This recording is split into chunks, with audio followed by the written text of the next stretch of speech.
एक समयको कुरा हो, एकजना वृद्ध बैंकर थिए। उनको आफ्नो विशाल दरबार थियो। एक दिनको कुरा हो, उनी त्यही आफ्नो विशाल दरबारको अध्ययन कक्षमा एक्लै यताउता हिँडिरहेका थिए। बुढेसकालले गर्दा उनको निधारमा गहिरो चाउरी परेको थियो। उनका आँखाहरू थकित देखिन्थे। त्यो बखतमा उनको मन निकै अशान्त थियो।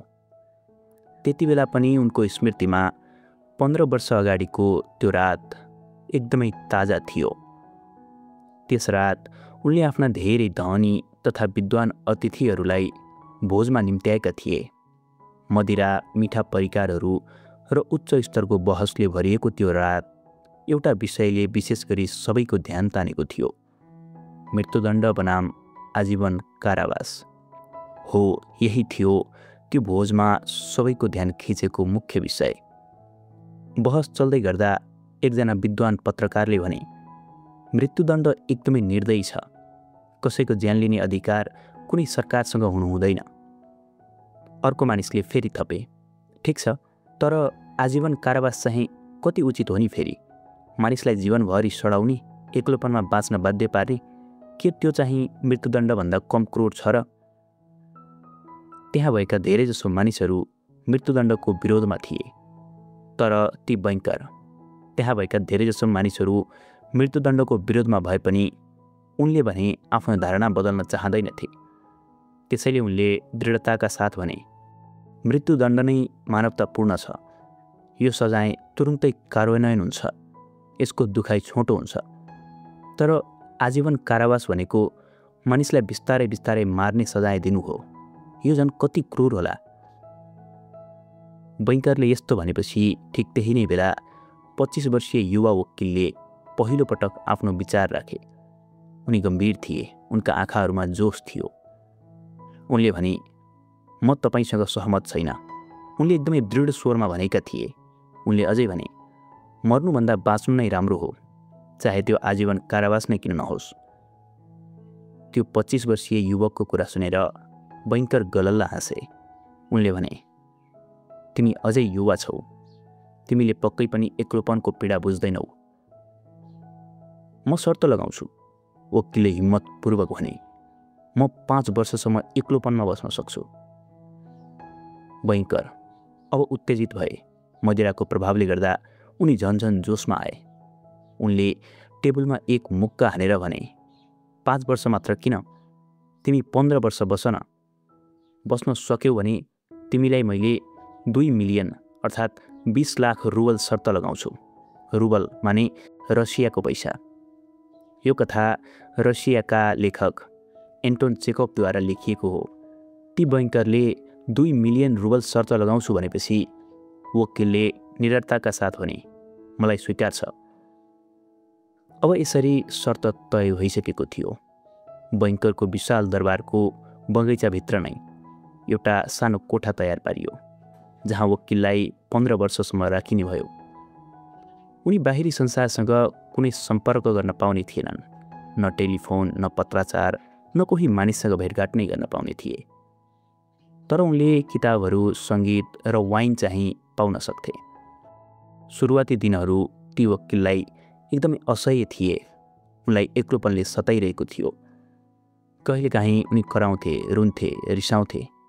उनले सङ्गीत बजाएर समय बिताउने प्रयास गरे, उपन्यासहरू पढे, वाइन पिए।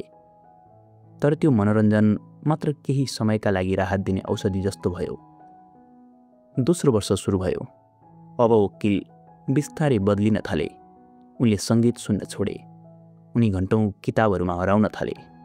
दर्शन, इतिहास, राजनीति, विज्ञान सबै विषय उनले ध्यानपूर्वक अध्ययन गर्न थाले।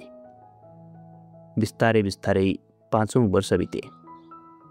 वकिल अब एक्लोपनसँग अभ्यस्त भइसकेका थिए। उनले 6वटा भाषा सिके। एक दिन उनले बैंकरलाई पत्र पनि लेखे, जसमा उनले भने, अब म कुनै पनि विद्वानलाई चुनौती दिन सक्छु। बिस्तारै बिस्तारै 10औं वर्ष बित्यो।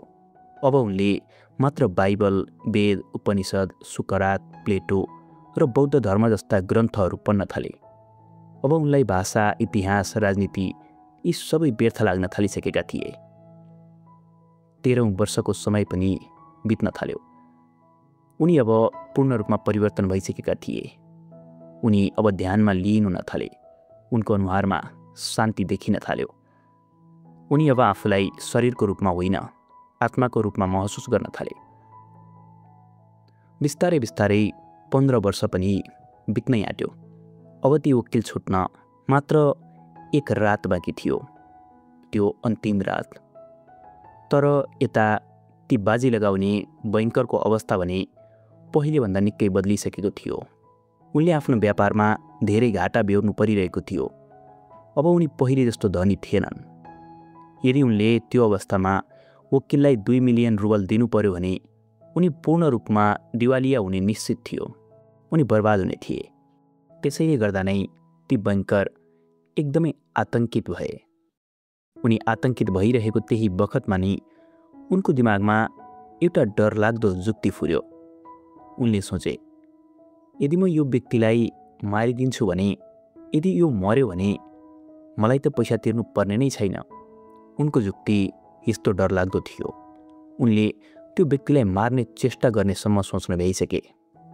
उनले यो कुरा आफ्नो दिमागमा आउन साथ यही कुरालाई नै कार्यान्वयन गर्ने विचार गरे। त्यसैले रातको अँध्यारोमा उनी वकिलको कोठामा पसे। त्यो अन्तिम रात थियो। तर वकिल टेबलमा निदाइरहेका थिए। उनी निकै जीर्ण देखिन्थे। उनको कपाल सेतो भइसकेको थियो। अनुहार झुरिएको थियो। उनको अगाडि एउटा चिठी राखिएको थियो। बैंकरले त्यो चिठी पढ्न थाले। त्यो चिठीमा लेखिएको थियो, भोलि बिहान म स्वतन्त्र हुनेछु, तर म यहाँबाट बिना पैसा नै निस्किने निर्णय गरेको छु। म जीवन, धन र ऐश्वर्यको अर्थ खोज्नका लागि किताबहरूमा हराएँ। मैले पढ्दै जाँदा देखेँ कि धन, शक्ति र विलासिता केवल भ्रम मात्र रहेछन्। मानिसहरू मूर्ख हुन्। उनीहरू ती क्षणिक चिजहरूका लागि जीवनभरि सङ्घर्ष गर्छन्। यसलाई प्रमाणित गर्नका लागि म समयभन्दा 5 घन्टा अगाडि नै यो कोठा छोड्दैछु र मेरो जितको पैसा पनि त्याग्दैछु। बैंकरले यस्तो पढेपछि उनी चकित भए। उनलाई भित्रभित्रै शर्म लाग्यो। उनले ती निदाइरहेको वकिलको निधार चुमे र चुपचाप कोठाबाट बाहिर निस्किए। भोलि बिहान भयो। अब अन्तिम घडी थियो। बिहान 5 बजे वकिल ढोका खोलेर चुपचाप बगैँचाबाट बाहिर निस्किए। बैंकरले उनलाई टाढासम्म हेरिरहे। उनले शर्तअनुसार 2 मिलियन रुबल बचाए, तर उनी आफ्नै चरित्रप्रति घृणा महसुस गर्दै थिए।